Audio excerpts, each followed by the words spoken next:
Kamusta mga tropa? Ito ang Sitio Malagundi na parte ng Barangay Balibago sa bayan ng Lubao, Batangas. Sa pagbabalik ko dito ay sinigurado ko na makapag-overnight camping kasama ang mga lagi nating kabady sa mga biyahe. Color, anong meron tayong deck of card ay color red. Pwede kayo mag-camp doon, pwede rin naman dito. Ito yung setup namin. Beef certificate gamit yung dagat. Naging parte na ng ating pag-appreciate sa mga spots dito sa Pinas ang moto camping. At ngayon, nandito kami sa magandang baybayin ng Lubao. Okay, nakapagsaing na yung pinakamalupit magsaing ito. Bicol Express kinakain natin ito, legit. Makakain tayo galing Bicol talaga. Kain naman natin. Kapal. Gaano nga ba kasarap mag-camp sa parting ito ng Batangas? Ano ang mga dapat i-expect kung magka-camp dito? Lahat na na-experience namin ay kukwento ko sa inyo sa pagpapatuloy ng ating Batangas Adventure.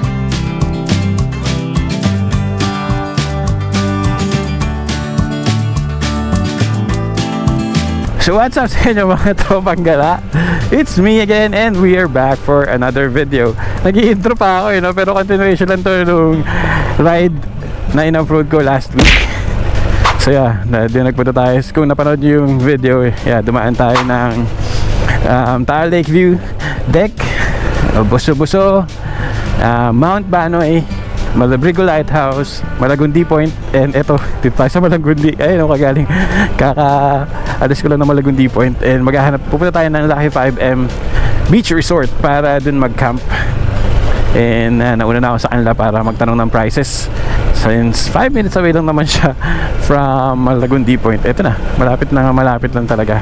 So mag-overnight tayo. Tulad nga na sinabi ko nung unang punta natin dito sa video na yon, babalikan natin to at sisiguraduhin natin magka-camp tayo. So ngayon kasama ko Road Wanderers, kasama si Kamotivation para mag-camp dito. May kasama kami isa, si Kent. Kung napanood nyo sa last video, nakasama natin siya dito hanggang mamaya. It's 2:30 hanggang 5 PM lang siya. Ito yung binila namin na ang pagkain last time, San Francisco. So yeah, hanggang 5 PM lang siya kasi day tour lang siya, uwi din siya agad. So apat kami magka-camp dito. Si Sona hindi natin nakasama kasi dahil nga sa bagyo, marami siyang dapat ayusin sa kanila. So tayo, ito na, sa Francia, ayun, Lucky 5M Resort. So dun tayo ngayon. Tatanong natin yung prices kung magkano yung tent pitching and hammock. Magkakapipinsan lang naman itong mga nandito, kaya walang problema. Tayo dito. Ano tayo? Dito pala. Tanong muna tayo. Mag-inquire po. Magka-camp overnight 100. Magkano pag tent? Feeling ko small lang naman yun, yung regular pang dalawang tao, 350. Pero kung hammock lang, yung parang duyan, 200 per hammock. Okay. Sige. Ano kami? Wala tayo. So yun, nakasetup na. Babayaran natin. Ito yung hammock ni Tres. Hammock ni Cha. Hammock ko dito kay Kamotivation na yun. So paikot kami, 4 quadro. Sakto kami sa Lucky 5M na So dito na kami. Ito yung beach sa likod. Naglagay kami ng mga trapal. Trapal. Si Kamoto mamaya pa maglalagay ng trapal. Dito na kami sa gitna magsuset up, lulutuin and all. Nagbusaw saglit, lagkit. Pero mamaya pupunta tayo sa beach. Medyo makulimlim na ngayong hapon. And yeah, sobrang solid dito. Kami lang tao. Kami lang dito sa Lucky 5M. Yung ibang mga resort dito nakatabi, like Unica Iha, San Francisco, may mga tao pero hindi siya ganun karami. Siguro mga isang grupo kada beach resort. Pero dito sa Lucky 5M, kami lang. Ito yung may mga cottages yung pinag-stay namin ng last time. Sa kabila yung pwede pang magpuro puno dun sa kabila. Ito yung motor ni Kamotivation pinasok. Yung sa amin nakapark dun sa labas. Maganda dito is may tindahan nga, may bilihan ng soft drinks, basic needs, may tubig, yung kulay blue na galon, sobrang solid. Tapos bilihan ng yellow. Sa inyo kami lang yung nandito. So yeah, mag-prep lang kami ng pagkain pang dinner. Enjoy natin. Sobrang pagod yung papunta pero all worth it. So yeah, tara, sabahan nyo pa kami ngayong araw. Let's go. So, papakita ko sa inyo yung card natin dito ay meron tayong normal card. So iba-iba naman siya, di ba? Okay. So sa color, anong meron tayong deck of card ay color red. Okay. So Tres, pwede kang pumili ng card. Ngayon na. Check mo, pakita mo sa camera. Pakita mo, tatalikod ako para masaya. Okay? Okay. Okay na. So maganda dyan, ilagay mo siya dito. Okay. Tayo takpan natin. So natatandaan niyo po ba yung card ni Trested the Vlogger na? Oo, na-video namin eh. Ano yung card ko? So ikakap Basta namin siya. natanda namin. So cut. So once na sinake down natin yung card, nagbabago daw yung kulay ng baraha mo. Watch ah. Tingnan niyo mabuti. San.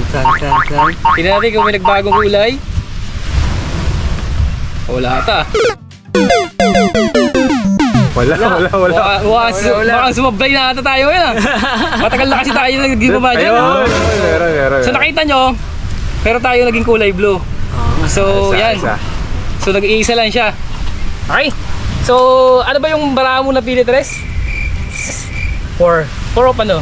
Flower. Four of flower? So tama ba? Four of flower ang napili niya? Clubs. Four of clubs? Okay. Check ko nga. Ito ba yun? Okay. So pa-check. Mga So kanina nagbago, di ba? Oo. Wala eh, di ba? Crazy! Di ba? Wala. Iba dyan. Wala nakahalo, di ba? Iba. Lupit! Okay. Walang daya. So, daya yan. Kunti lang. Okay, cut! That's crazy! Mamaya ulit. Ako motivation yan. Bumili. Mag-Jason pala itong tropa natin dito. Mamaya ulit. Marami tayong tricks. Habang nagpapalit. Binaunan tayo. Birthday na anak ko. Ang galing! Ang galing! So yun mga tropa dito sa seaside, sa shore. Ito yung itsura niya ngayon. So same, nung pumunta tayo dito ng huli, ganun pa rin, no? And since pahapon na, medyo lumalakas na ng konti yung alon. So, and medyo gloomy na. Gloomy na ngayon. Gloomy na yung weather. Normally naman pag ganitong oras sa dagat talagang maalon na. Bukas sa umaga, kalmado yan, doon tayo maligo. And yeah, ito yung La Francia Resort, Lucky 5M. Yung ito yung campsite ng Lucky 5M. Pwede kayo mag-camp doon, pwede rin naman dito. Ito yung setup namin, no? Pinaikutan lang namin yung 4 na puno ng nyug, since 4 lang kami. Pero meron silang in-offer ng mga bahay, kubo for day tour and overnight. Yun, yung mga pampamilya, may tindahan doon, sobrang solid. And ayun yung Malagundi Point, yung may rock formation dito. Yung nakita natin kanina. Nakita na experience or nakita ng mga tropa natin, no? Yung Road Wanderers, sa Anika Motivation, sa Anika Adventures. So right now, mag-4 na, 4 na yata, wala yung relo ko. Pero hapon na, so chill lang kami ngayon. Sobrang haba ng oras namin para mag-chill. Pakinggan yung ganitong tunog ng dagat, o tignan nyo, pakinggan nyo.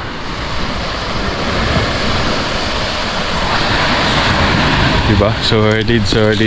And sobrang tahimik nga ngayon since kami lang yung nagka-camp dito sa Lucky 5M. Meron dito mga iba nagka-camp, pero sobrang tahimik, payapa ngayon. And it's a weekend. Right now, chill muna kami dito. Siguro mamaya magbabad kami ng dagat or tomorrow morning para medyo mas okay na, kalmado na yung dagat. And mag-prep kami ng dinner. And experience mo namin yung ganda ng lugar. Solid. Ang sabi ko last time, ang problema lang na nakikita ko dito is mabato. Ayan, mabato. Pero kung nakachinelas naman kayo, okay naman. Pero yung beach, sobrang linaw and sobrang solid. So yun. We'll see. Ano mo mangyayari ngayong araw? Samahan nyo pa kami. Let's go. So yun, tayo na ata sa magsaing. Saingin na natin itong dalawa yung sasayingin natin kasi magluluto si Ka-Motivation ng Bicol Express. Tiga Bicol tong kita. So masarap mag Bicol Express yan, sigurado. Damihan natin yung kanin. Mapapalaban tayo sa Bicol Express. Wala tayong takalan, no? Tatsaka na lang.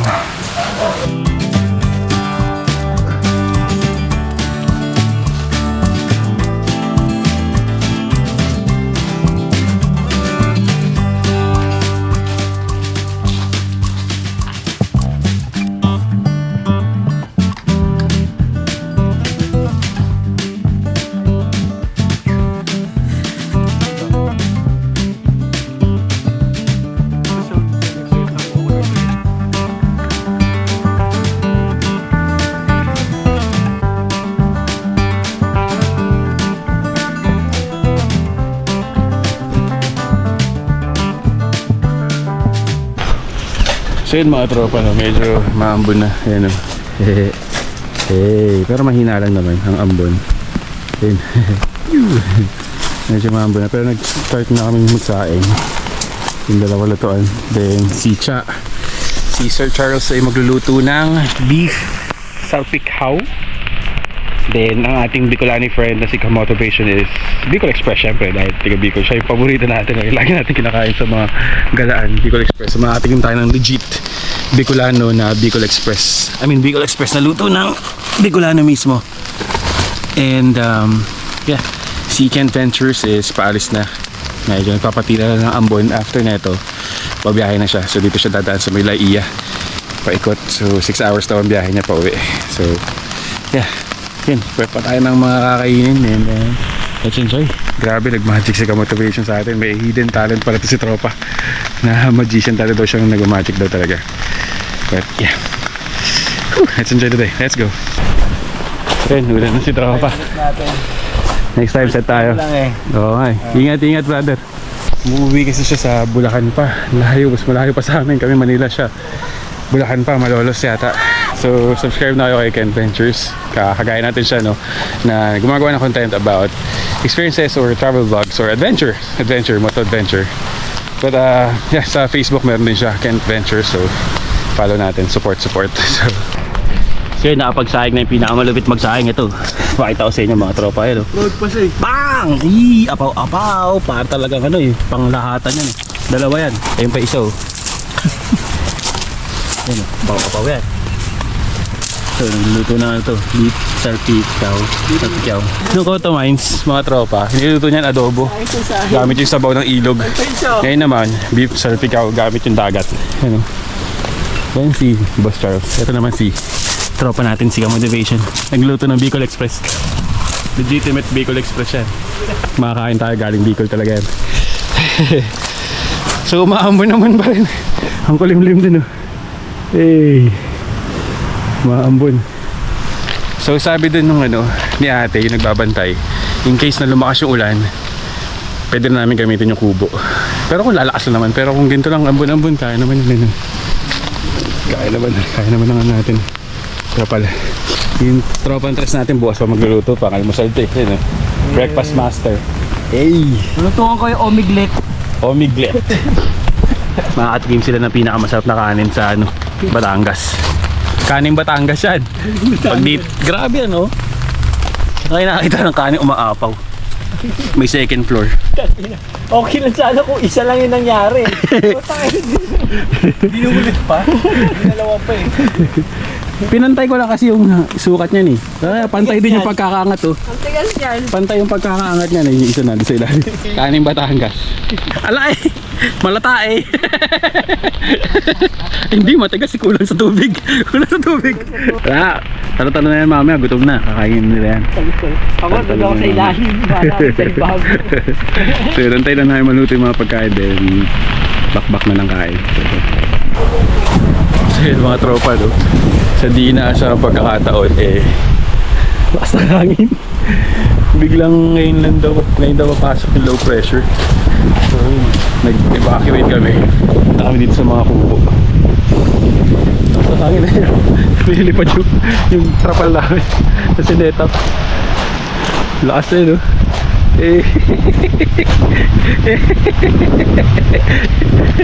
evacuate. So tatanggalin namin itong mga to. Lipat kami din sa kubo kasi pinapagamit naman ni nanay in case na ganito nga lumakas yung actually yung ulan, sakto lang, pero yung hangin kasi talaga malakas. Ang lakas na ng hangin. Kaya tatanggalin ko na yung dito. Tatanggalin ko na yung hammock. Lipat ko na doon na kami matutulog sa kubo siguro. Yung mga trapal, tinali ko pa naman maigi to. Anyway, grabe, iba klase to. Vlog pa. Ang lakas kita-kita yung mga trapal. Parang yung sa bataan namin, dalawa pala na ito. Binagyo kami ng gabi. Gabi pa yun, ito maaga pa Ito, nakapag-video kami kahit paano kasi tulog kami, biglang lumakas yung hangin. Anyway, ligpitin lang namin to, or ligpitin ko lang itong hangin din. Lipat ko dun sa kubo. Let's go. Matapos magligpit ng aming mga hammock na naiset ay sabay-sabay na naming pinagsaluhan ng mga pagkain na nailuto para sa hapunan. Mahaba pa ang aming oras bago matapos ng tuluyan ng araw na ito. Kaya nagkaroon kami ng pagkakataon para kamustahin ng isa't isa at pag-usapan kung nasaan na nga ba kami sa paggawa ng mga videos. May napag-usapan kaming topic at i-upload ko na lang ito sa susunod. Baka makarelate din yung mga katulad naming nagsisimula pa lang sa industriya ng content creation. Matapos ang maikling podcast ay nagpahinga na din kami sa kubo na inalok sa amin. Minalas man kami sa planong hammock camping ay pinalad pa din kami dahil hindi na kami pinagbayad ng may-ari sa kubo na aming tinulugan.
Morning mga tropa.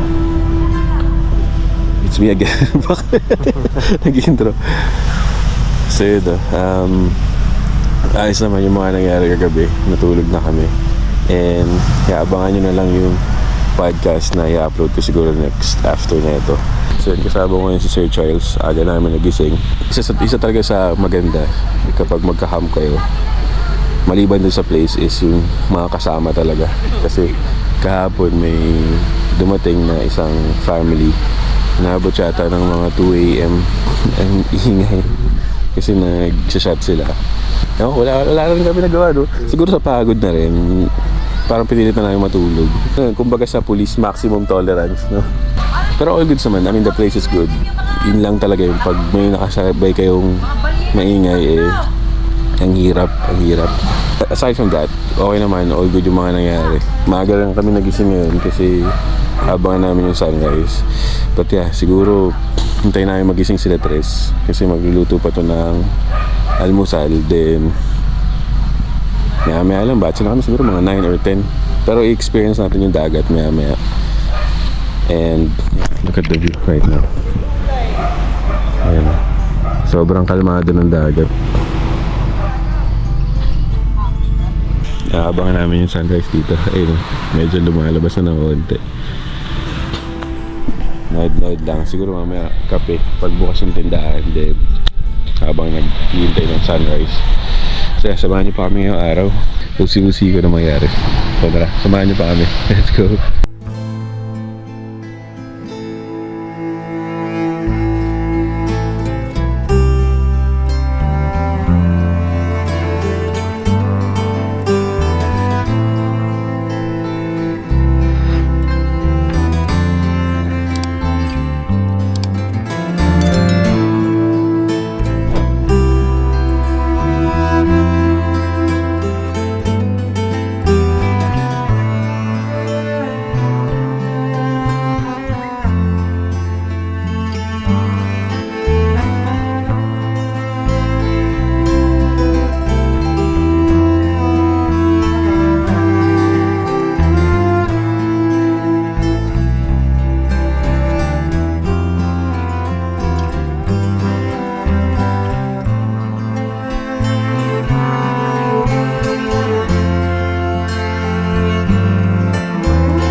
So mga tropa, try natin yung tubig.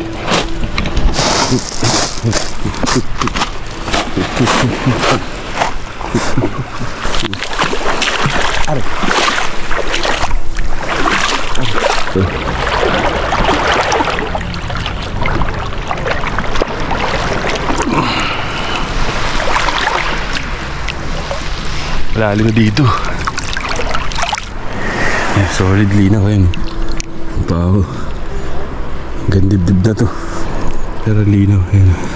Kasi nga, tulad yung sinasabi ko kanina, okay talaga kapag ang nakasabay mo is may pagpapahalaga sa pagkapayapa ng lugar. So, okay lang naman mag-inom, mag-shot, pero syempre, respect pa rin dun sa ibang campers. Kasi yun nga, meron mga tao tulad namin na naghahanap lang ng peace, kapayapaan, or tamang connect lang with nature na malayo sa ingay ng syudad. Pero anong nangyari kagabi kasi yung ingay ng syudad nadala dito kung saan tayo naghahanap ng kapayapaan. Kung sakaling mabibisita kayo sa mga ganito, okay lang naman mag-ingay, pero lagyan ba natin ng limit? Siguro kahit mga hanggang 10 kung talagang birthday, celebration, party, magkatropa, hindi na mawawala yun pero lagyan lang natin ng limit. So yun, ngayon experience natin ulit yung tubig. Napakalinaw ng tubig. Solid dito, solid. Sobrang lapit lang sa Manila. Dito sa bandang malalim, medyo pino na yung bato. Hurry up!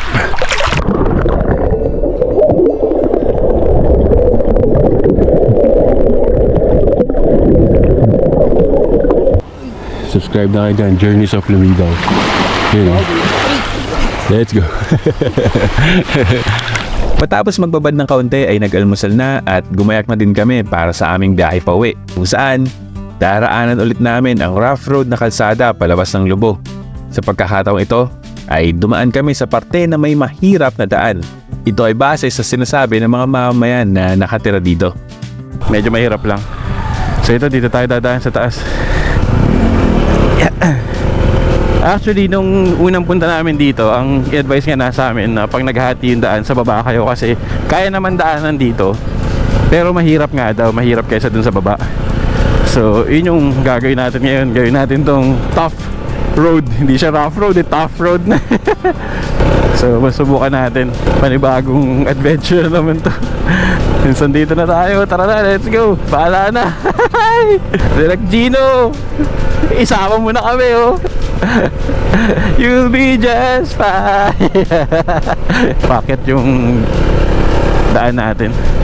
Tapos ito na, ito yung view. Titignan natin. Ito yung view ng dagat. Ayun, no? Grabe. Kasi ito pa siya daan.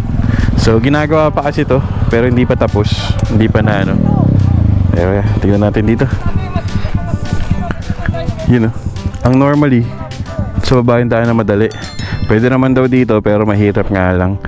Pero andito na tayo. So try natin yung isang daan. Kasi last time, in last video, dito kami dumaan sa baba. Pero ito yung coast. Grabe, ang ganda. Solid. We wanna chase the night, wanna dance to the light, pull the stars from the sky, just two hearts running wild. Never sleep, never stop, as we shout from the top. We're gonna be two hearts running wild.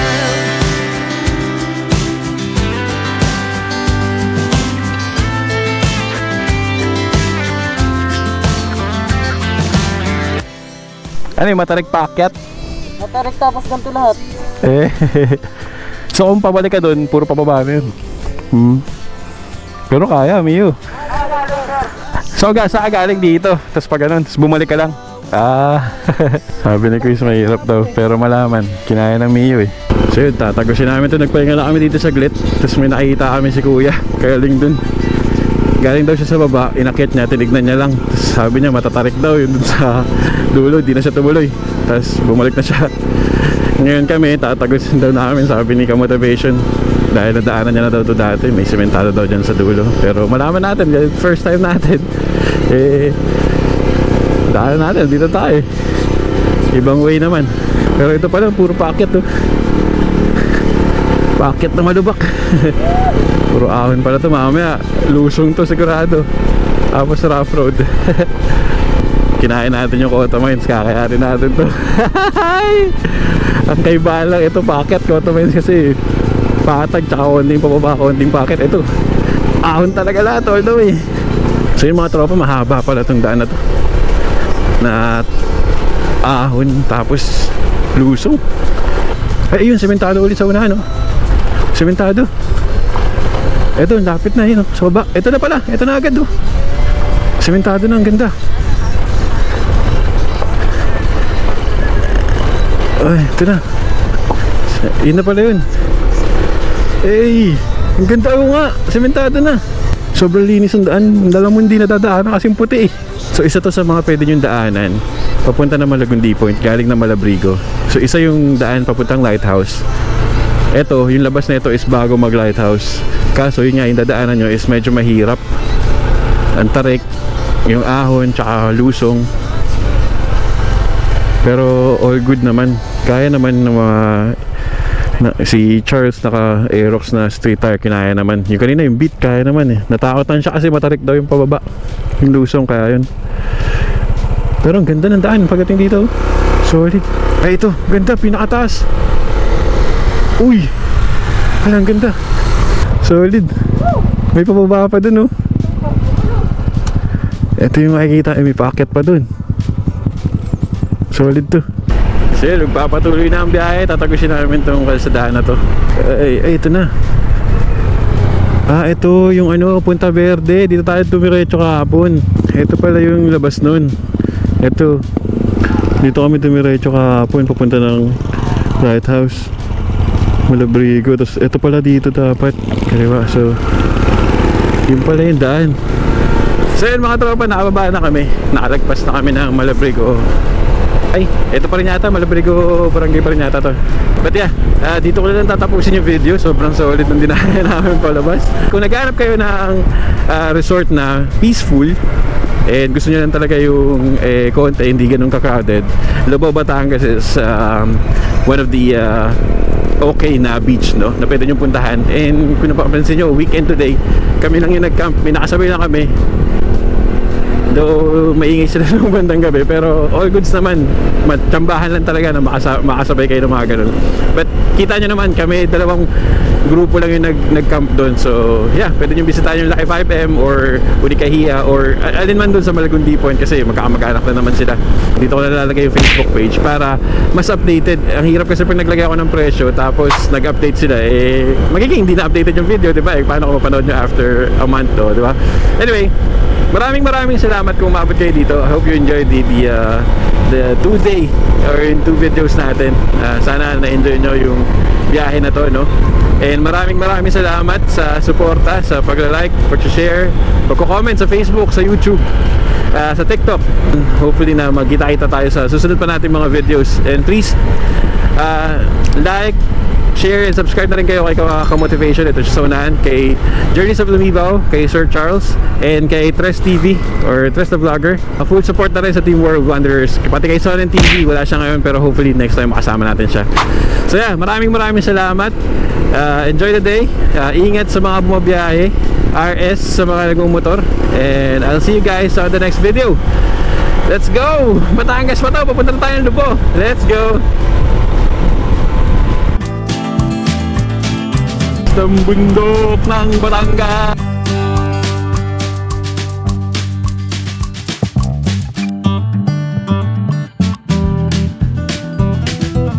Monte Maria. Kaila.